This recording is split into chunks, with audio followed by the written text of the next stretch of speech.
You better read the rules before taking a nanny job in this mansion. It might cost you your life. Corazoncino. The story came to me through an anonymous message on Instagram. The account was called at Chloe E. I tried to reply, but she vanished. The messages disappeared, and when I searched, the account was gone, as if it had never even existed. Now, pull up your blanket, hold your cat close, and come with me. Cosmo is right here beside me, softly snoring, and the night is just beginning. My name's Chloe, and honestly, I've never been the most talented person in the room. No special skills, no real knack for dealing with tough bosses. So I figured babysitting would be manageable, a way to make money without too many complications. At first, it was just that. Normal families, normal homes, normal tantrums from normal kids. But then, a few months ago, everything changed. A call came from a young couple, from the rich side of town, the kind of place you only see in magazines. They asked me to watch their 2 young children for a few hours on a Friday night. The house looked like a palace compared to my tiny apartment, and they paid me up front, almost a full paycheck, for just 3 hours. The kids were perfect little angels. The whole thing felt surreal. Too good to be true? Probably, but I needed the money. Word spread fast, maybe through whispers in that golden neighborhood. Suddenly I was Chloe, the reliable babysitter, the sweet girl that let rich couples enjoy dinner without a worry. And when I say rich, corazoncino, I mean old money. Mansions with names, gardens like parks, elegant people living in another world. They started calling me often, sometimes during the day. Other times, they asked me to stay overnight. They wanted a break, a night of peace, and those nights unpaid even better. So when I got another message a few days ago, I said yes immediately. A new couple, another golden address. They asked if I could watch their 7-year-old daughter, Lily, for the night. I didn't hesitate. Another easy shift, another generous payment. The day came. The sun was setting as I drove my old rattling car into that perfect neighborhood. But the address they gave me wasn't like the others. It was different. I had to turn onto a narrow road, almost hidden between massive old trees, a steep path that climbed into the hills like a sleeping serpent. I'd never noticed it before. 10 minutes up, the smooth asphalt gave way to cracked cobblestones. The air grew colder, the silence deeper, only the sound of my engine and the whisper of leaves in the wind. Then, I saw it. At the top of the hill, wrapped in fog and silence, stood the house. No, the mansion. It wasn't like the others, not even close. It was old, grand, heavy with time, classic Victorian. Sharp towers clawed at the gray sky, and tall, narrow windows stared out like empty eyes. The brick was deep red, almost black in places, stained with age. It looked more like a fortress than a home. Beautiful in a way, but cold, almost angry. A castle asleep, maybe dreaming something dark.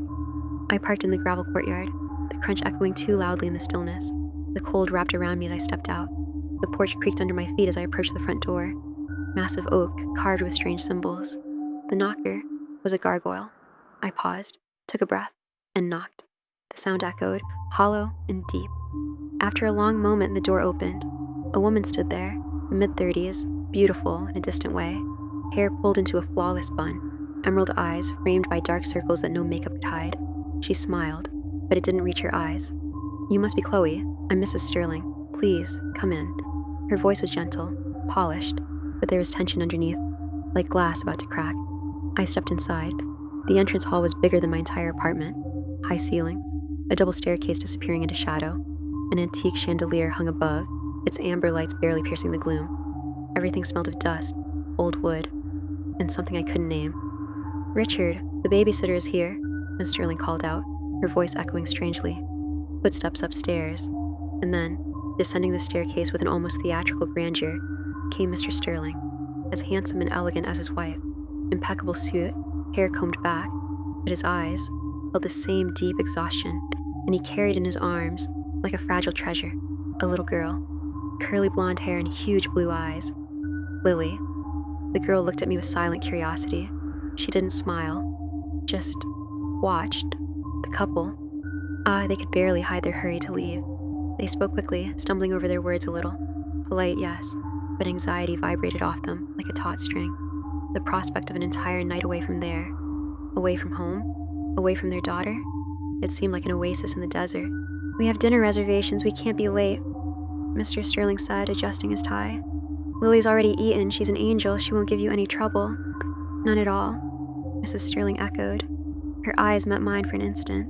Was that a silent plea? A warning? I left. Some instructions for you. Just a few things to ensure everything runs smoothly. She handed me a small stack of folded papers. Her hand was cold. It's very important, Chloe, she said, her voice lowering almost to a whisper, leaning in slightly. Follow every rule, please, for Lily's sake, and for yours. The intensity in her gaze made me hold my breath. For my sake? What? Of course, Mrs. Sterling. You can count on me. Everything will be fine, I replied, trying to sound more confident than I felt. They practically ran for the door. A hurried, bye, sweetie, to Lily, who just nodded silently. One last tense glance at me, and they were gone. The sound of the powerful Mercedes fading down the dark lane left an even heavier silence behind. I was alone in that immense, silent mansion, with a little Lily and a stack of mysterious rules in my pocket. I folded the papers, tucked them into my back pocket. Better take a look at that later, I thought. First, get to know Lily. Oh, the naivety. Lily surprisingly opened up quickly. She really was a sweet little thing. She showed me her toys, old porcelain dolls with fixed, slightly creepy eyes, a teddy bear missing an eye. We had a tea party in the gigantic living room, watched a few episodes of an old cartoon on the huge TV. She laughed, she chatted, she seemed like a perfectly normal child.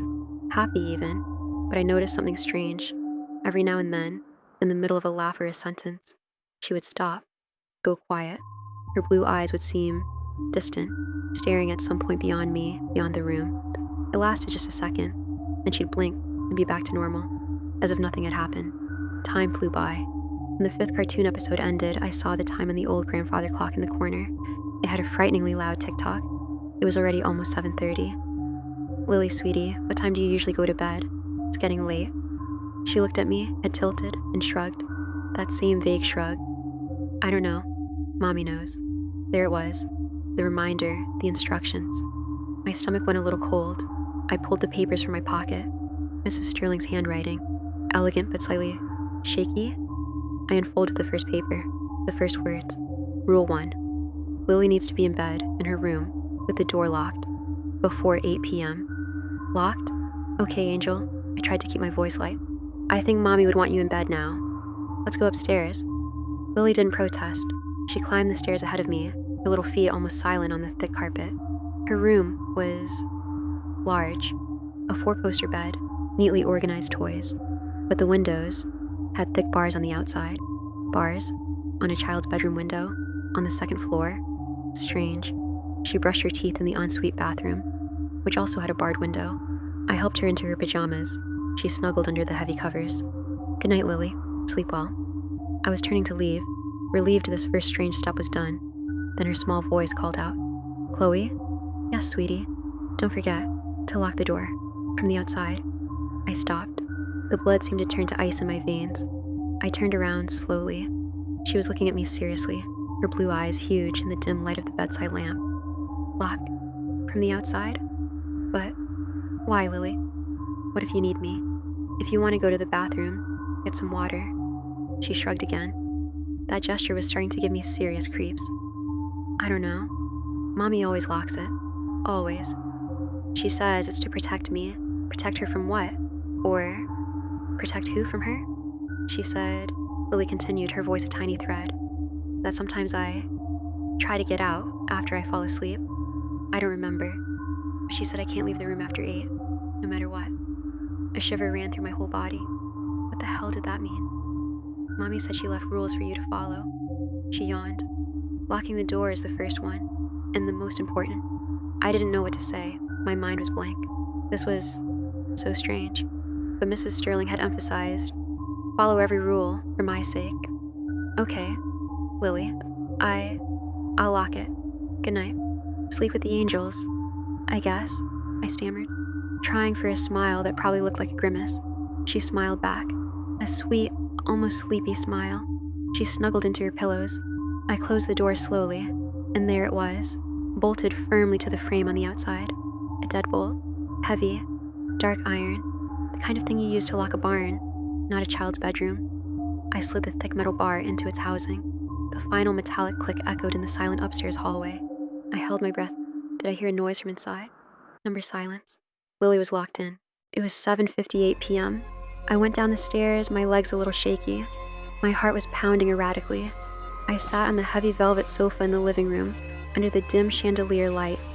Now it was time to read the rest of those damned instructions, with the growing feeling that I'd walked into something much, much more complicated than a simple babysitting gig. I picked up the papers, took a deep breath, and started to read. The first part said Lily was an angel who needed to be locked in with a deadbolt. Then came, I know our house might seem old and scary, but don't worry, nothing bad will happen to you, as long as you follow a few simple instructions. That sentence, nothing bad will happen to you, made my stomach churn. Firstly, Lily needs to be in bed, in her room, and with the door locked, before 8 o'clock at night. Done. Creepy, but done. Do not open her bedroom door after 8 p.m., I repeat. Do not open Lily's bedroom door after 8 p.m. She will try to convince you to open it, in many ways. She will cry, scream, threaten you, until you give in. Threaten me? Sweet Lily? But do not listen to her. She cannot hurt you, as long as the door is locked. My God. What happened to that girl after 8? What were the parents hiding? My hands grew cold and damp. I kept reading, my mouth dry. Rule 2. Between 8:30 p.m. and 9:30 p.m., stay in the living room, with the lights on. Okay, it's still 8:03. A little less than half an hour before that starts. Around this time, you might hear scratching and growling coming from Lily's room, or from other parts of the house. Scratching? Growling? The chill returned to my spine with a vengeance. These noises are no cause for concern. How are they no cause for concern? As long as you stay in the living room, watch TV to pass the time. Pass the time? Watch TV while listening to that? My head started to ache. This couldn't be real. It had to be some kind of sick, elaborate prank. But Mrs. Sterling's eyes? No, it wasn't a joke. I read Rule 3, feeling the urgency in my chest. Rule 3. After 9:30 p.m., do not walk into any dark area of the house. I recommend you turn on as many lights as possible before 9:30, so you don't accidentally get lost. Lost? In this huge house full of shadows. Yes, that seems possible. You might start seeing things, hiding in the dark areas, from time to time. Seeing things? I took a deep breath, trying not to panic. Sometime, they will even try to talk to you, but just ignore them. You might also see a pair of cat-like, yellowish eyes watching you from the darkness. Do not look at them for more than 30 seconds. I glanced at the clock on my phone, still in my pocket, still no signal, of course. Isolated. The screen showed 8:10 p.m. I had exactly 20 minutes. Before I needed to be confined to the living room according to Rule 2. 20 minutes to run through this terrifying mansion and turn on every light I could find. As Rule 3 dictated, to avoid, who knows what lurked in the shadows. I jumped up, fear giving me a strange energy, adrenaline starting to tingle in my veins. I ran through the gigantic first floor. Entrance hall. Formal dining room with a table for 20. A library lined with books smelling of mold and dust. A music room with a grand piano covered by a ghostly white sheet. Each room seemed larger and darker than the last, even with the lights on. I flicked every switch, turned on every amber lamp, every antique sconce on the walls. The house was bathed in a pale glow, but it didn't feel like enough. It never felt like enough.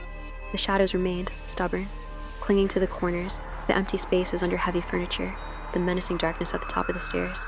The feeling of being watched was almost palpable, a constant prickling on the back of my neck. I stumbled back into the main living room, breathless, my chest aching. I looked at the clock. 8:29 p.m. 1 minute, just 1 minute. I made it.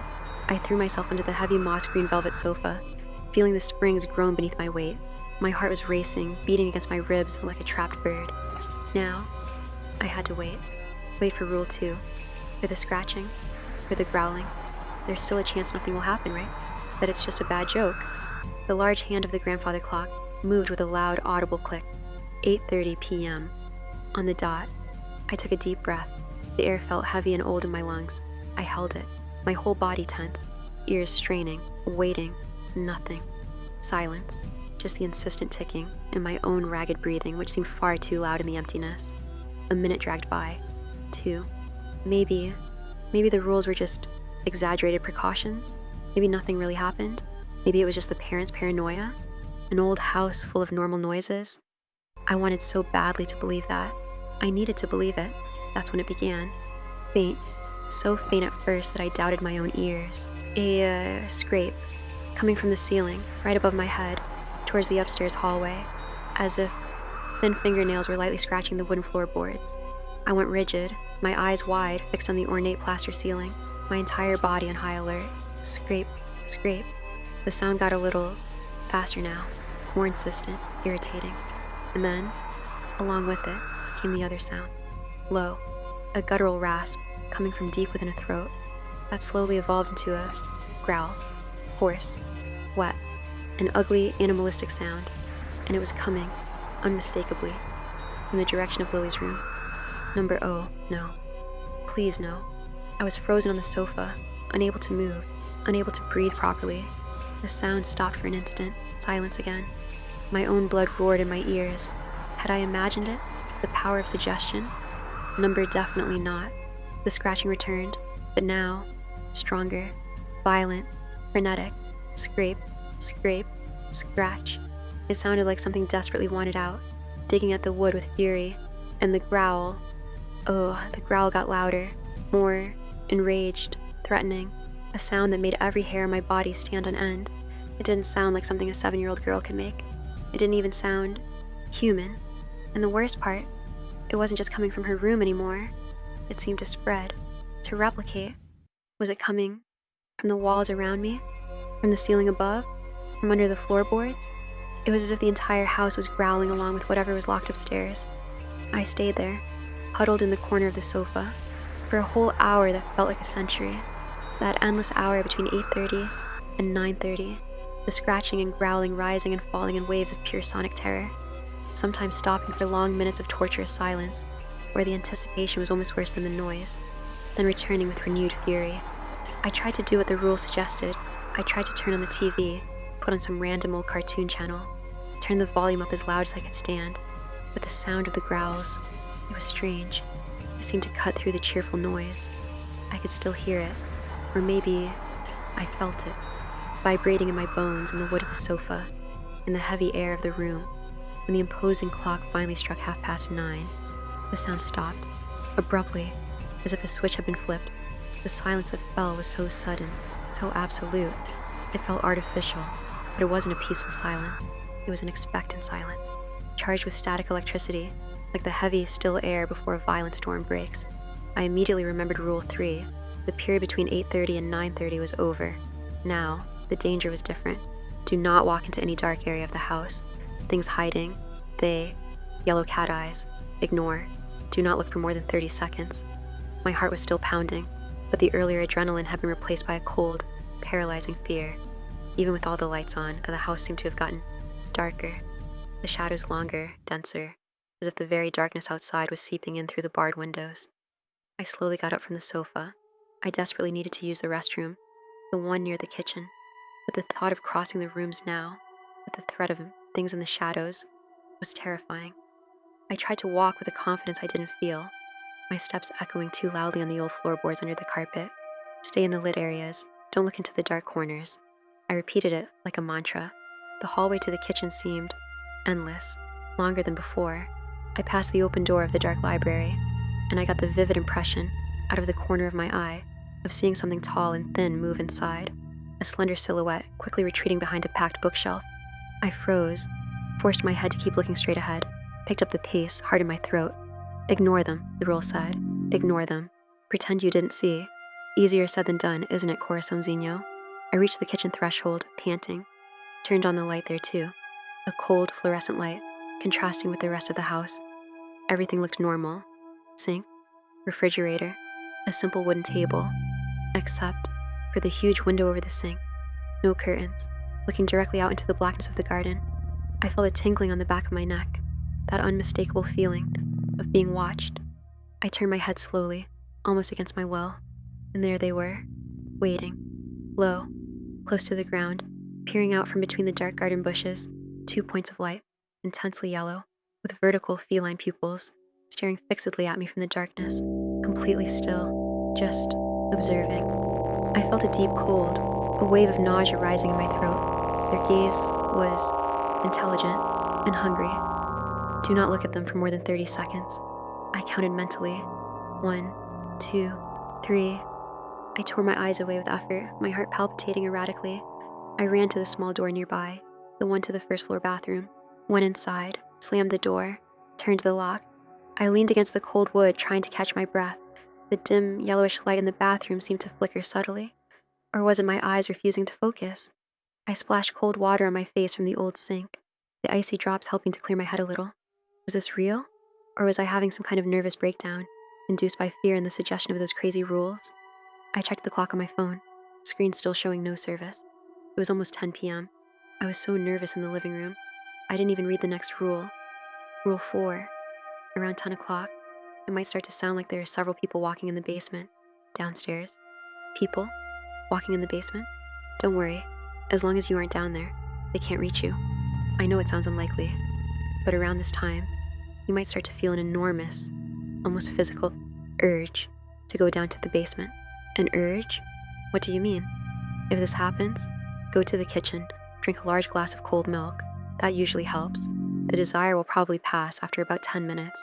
But if it persists, and you feel you can't stop yourself from going down there, call me. Or, Mr. Sterling, call? No signal, not a single bar. We will tell you what to do, but if a man with a deep voice answers and asks, "What room of the house are you in?" answer guest room, and hang up. An urge to go into a basement full of people? Cold milk helps? This was insanity, pure madness. I wanted to run out of there, but the front door seemed so far away, and outside, the darkness, the woods, the winding road. Maybe it was worse out there. And Lily? I couldn't just abandon her here, could I? My whole body was trembling now. I left the bathroom, hesitant, the image of those yellow eyes still burning in my retinas. I returned to the relative safety of the main living room, walking as fast as I could without looking like I was fleeing, although that was exactly what every fiber of my being wanted to do. I sat on the sofa again, huddled, hugging my knees, waiting. What would come now? Would it be worse than the growls? Then it began, more subtle than the scratching, but somehow more disturbing. A sound of footsteps, many footsteps, coming directly from beneath the living room floor, muffled by the wood and carpet, but unmistakable. A slow shuffling of feet, a low murmur of indistinct voices. It sounded like a crowd moving down there, in the basement, and along with the sound came the feeling. Corazoncino, this part is hard to explain. It wasn't fear, it was something else. An intense, sickening curiosity, a magnetic force almost physical, pulling me, calling me. An overwhelming urge to get up, find the basement door, wherever it was, in, go down, see who was there, what they wanted.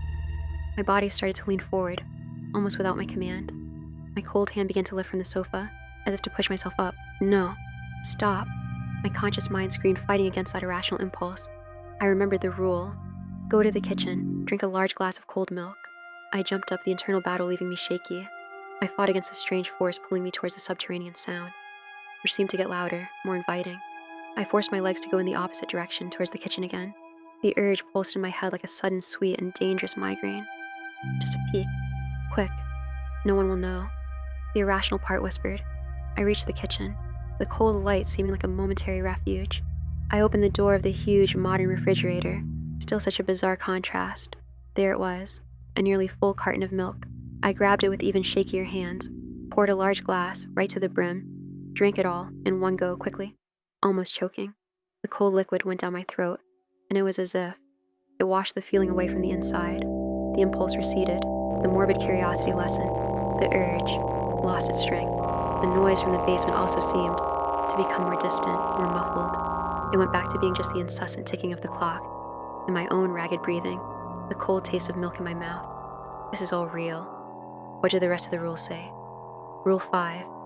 When it strikes 10:30, you'll start to hear something running, back and forth, in the upstairs hallway. Running? Stay on the first floor of the house during this period. Don't worry about Lily, as long as you lock the door. He now won't be able to reach her. If you start to hear him coming down the stairs, lock yourself in the first floor bathroom. With the lights on, you will knock on the bathroom door, repeatedly, and he will try to impersonate someone close to you, your mother, your father, to trick you into opening the door. Believe me, he is really good at it. How would he know about my mother or father? No matter what he says. Do not open the door. He should leave after 5 minutes. Either way, check under the door to make sure he is no longer there before opening it. I was close to crying. Pure, icy terror. Something running upstairs, trying to sound like my mother. Check under the door? What would I see? Feet? Claws? Nothing? I felt like throwing up. Breathe. Breathe with me, Corazoncino. I know it's getting heavy, but we need to get through these rules. Inhale. Exhale. That's it. Stretch your back, okay? And don't forget to drink some water. I know you're taking care of yourself. I forced my eyes to read Rule 6. Rule 6. Now, this next part is very important. You'll sleep in our bedroom, upstairs. Sleep? Here? No way. Before going to bed, make sure to leave a plate outside your bedroom door, their bedroom door where I'm supposed to sleep, with a piece of raw meat. Raw meat? You can find a raw steak in our refrigerator. And also, a glass of milk next to the plate. On a piece of paper, write the words, "Park is being," with red ink, and leave it next to the plate. Park is being? What does that mean? Red ink? Additionally, at some point during the night, you might wake up and realize there is something standing in the corner of your room. No, please, avoid looking at the figure as much as you can. I would recommend using headphones so you don't hear the murmurs. Murmurs? Again? I returned, almost stumbling with relief and exhaustion, to the relative safety of the living room. I sat, or rather, collapsed onto the sofa, exhausted. My whole body ached from tension. I checked the clock on my phone. 10:28 p.m. Almost time for Rule 5. The hallway upstairs, the running thing. Him. The thing that would try to sound like someone I loved, to get me to open the door. My blood ran cold again. It was even possible to get colder. Fear was a constant physical presence now. A lump in my throat, a weight on my chest. The bathroom, that one near the kitchen. I knew where it was, but the mental image of having to run there again blocked that fragile door while that thing came down the stairs. The distance seemed to triple. The hallway a racetrack to hell. The bathroom door now seemed like it was made of cardboard. I waited. The silence was almost deafening. A palpable tension. Every second dragged like an hour. My ears strained for any noise from upstairs. The grandfather clock struck the half hour. 10:30 p.m. on the dot. And then it came. Thump, thump, thump, thump, thump. The sound exploded into the silence. Fast, heavy, unmistakably coming from the upstairs hallway. It sounded like something large, running back and forth, with a frantic, desperate energy. The floorboards up there creaked under the impact. The sound echoed through the silent house structure, vibrating in the walls. Thump, thump, thump. Scrape. Thump, thump. Bang. Thump. I was paralyzed with terror on the sofa, unable to move. My gaze glued to the darkness at the top of the double staircase. Is it coming down? My brain screamed. Please, don't come down. Stay up there. Thump, thump, thump. The footsteps suddenly slowed, became deliberate, and started down the stairs. My stairs, one step at a time, heavy, resonant, each step a dull, terrifying beat against my heart, threatening to explode. It was coming. The paralysis broke. Survival instinct screamed louder. I jumped up, ran like I had never run before, my legs weak, stumbling over my own feet, towards the only escape route, the bathroom near the kitchen. The footsteps on the stairs brutally accelerated, the heavy sound now echoing right behind me, chasing me through the entrance hall. Thump, thump, thump. It sounded like it was gaining on me. I reached the bathroom door, grabbed the handle, stumbled inside backwards, slammed the door shut with a bang, turned the small, ridiculously fragile metal lock. I pressed my back against the cold wood, my entire body shaking violently, dry sobs escaping. The dim yellowish light flickered again. Or was it just my vision blurring? Knock, knock, knock. Knocks on the door, frighteningly soft, almost hesitant. After the heavy sound on the stairs, that lightness was even more sinister. Then, a voice, a familiar voice, a voice that made my blood freeze completely in my veins, stopping my heart for a whole second. Chloe? Honey? Open the door, dear. It's me, Mom. Number no. It couldn't be. My mother. She lived in another city, far away, very far. How? But the voice, Corazoncino, the voice was identical. The same gentle tone, the same caring, worried way she used when I was a child. It was her. Mom? My own voice came out, a trembling, disbelieving thread, full of desperate, terrified hope. Yes, my love, it's me. I got worried about you here all alone. I came to see you. Open the door, honey. It's cold out here in this hallway. Let Mommy come in and take care of you. Tears welled up, thick, hot, fear, confusion, relief so desperate it hurt, longing, all mixed up in a ball of emotion that suffocated me. My hand went instinctively to the lock, fingers brushing the cold metal. My mother was there, on the other side. She came to save me. But, believe me, he is really good at it. The sentence from the rule, hammering in my head, as clear as my mother's voice. Number 8 couldn't be her. It had to be him. The thing that ran upstairs. The thing that chased me. Corazoncino, have you ever had to make an impossible decision? Where your heart says one thing, and your fear screams another? It's torture. Go away, I finally screamed. Voice choked with tears and dread. My hand recoiling from the lock as if burned. I know it's not you. My mother isn't here. Silence on the other side, short, heavy, and then the voice changed, completely. The sweetness vanished. It became cold, metallic, hissing, full of an ancient deep rage. Open the door, now, or I will break it down. Bam! A violent, deafening bang on the door. The wood shuddered, the lock seemed to groan. Bam, bam, bam. He was trying to break it down. The force was immense. I started sobbing loudly, huddled on the cold bathroom floor, hands covering my ears, my body rocking back and forth like a frightened child. He kept hitting, kicking, punching the door, shouting things in a voice no longer my mother's, no longer human. A guttural, monstrous snarl full of hatred and promises of pain. It lasted an eternity. The sonic assault seemed endless.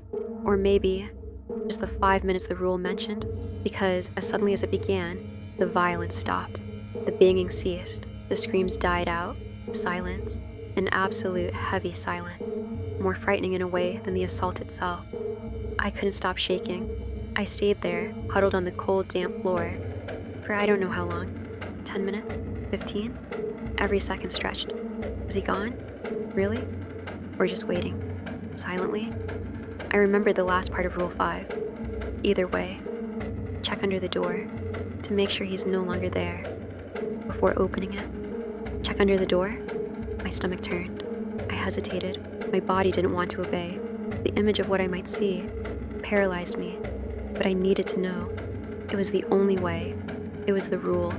With immense effort, fighting every instinct, I crawled across the cold floor, slowly, reached the minimal gap under the door, held my breath until my chest hurt, closed my eyes for an instant, prayed silently, and looked. Nothing. Just the empty hallway, bathed in the trembling yellowish light. No distorted shadows, no misshapen feet. Nothing. Just the old carpet and the dusty baseboard. He was really gone. I let out the air in a long, choked sob, relief so profound it was painful, mixed with sheer exhaustion. I made it. I survived Rule 5, the cruel imitation, the fury at the door. But the night, Corazoncino, the night was far, far from over. I got up with difficulty, my legs like jelly, muscles aching, leaned on the cold sink, looked at my frightened reflection in the stained mirror. Deep, dark circles, face pale, eyes red and wide. I looked like I'd aged 10 years in a few hours. Now came the most bizarre and perhaps most dangerous sequence. Rule 6, sleep in their room, upstairs, the macabre offering outside the door, raw meat, milk, the note in red ink, park as being, and then the wait, for the figure in the corner of the room, the need to ignore it, not listen to its murmurs. I was exhausted, completely terrified, feeling tiny and lost in that gigantic hostile house. But, strangely, I was alive. For now. I had followed the rules. They had kept me safe so far. There was no other option. I had to follow the rules to the end. It was my only fragile lifeline in that darkness. I took a deep breath, trying to gather the last remnant of courage. Slowly unlocked the bathroom door. The click sounded like a gunshot in the silence. Opened a tiny crack, peeped out, hallway still empty. Absolute silence. But I noticed the lighting wasn't the same. The shadows seemed bigger. The next step, find the kitchen again, face the dark window. those possible yellow eyes, find the refrigerator, the raw steak, the milk, and the red ink. Gosh, where would I find red ink in this house? Maybe Mr. Sterling's office? Near the library? I would have to look, with time running out. And the worst part, go up, climb those imposing dark stairs, now seeming like the entrance to another world, to the unknown, threatening territory of the second floor, to the Sterling's bedroom, and to whatever was waiting for me, patiently, in the dark corner of the room. And here, corazoncillo, here the account simply stops. I tried, oh, how I tried, to get in touch again. Sent messages, asked what happened next. If Chloe really went upstairs, if she managed to prepare that bizarre offering from Rule 6, if she saw the figure in the corner of the room. But I got no answer. Silence from the other side. A silence that echoes the dread of that house, don't you think? In this silence, it leaves an ache here in my chest. So many unanswered questions. What happened to Chloe that night? In that isolated Victorian mansion? Did she find the red ink? Did she have the courage to go upstairs? Face what awaited her in the Sterling's bedroom? Or did some rule get broken unintentionally in that moment of panic? Were the yellow eyes in the garden just the beginning? We might never know, corazoncillo, and a part of me almost prefers not to know. There are horrors that perhaps are better left locked in the darkness of an unfinished story. Stories like this, they remind us chillingly how some doors, once opened, may never close properly inside us again. They remind us how need, or just curiosity, sometimes lead us to accept invitations, to enter places where our soul feels, deep down, that we shouldn't be. If the story, even incomplete, or perhaps because it's incomplete, left you feeling scared, anxious, with that chill down your spine, know that you are not alone in feeling that right now. I felt it too. With every rule read, with every step Chloe took down that dark hallway, stories like hers, they need to be told, shared, even when they leave us with more questions than answers. Perhaps especially because of that. I'd love to know, what would you have done? Which rule gave you the biggest shiver? How did this story land in your corazoncillo? If you have a story yourself, a feeling to share, or just want to say what you thought, send it to me in the comments below. Or, if you prefer, on Instagram. The link is in the description. I'll read everything as always. And please, take care, okay? Make sure your doors are locked tight tonight, and keep your pets close. They sense things, and protect us in their own ways. Until tomorrow, and try to have good dreams. Sparkle's Heart Paw.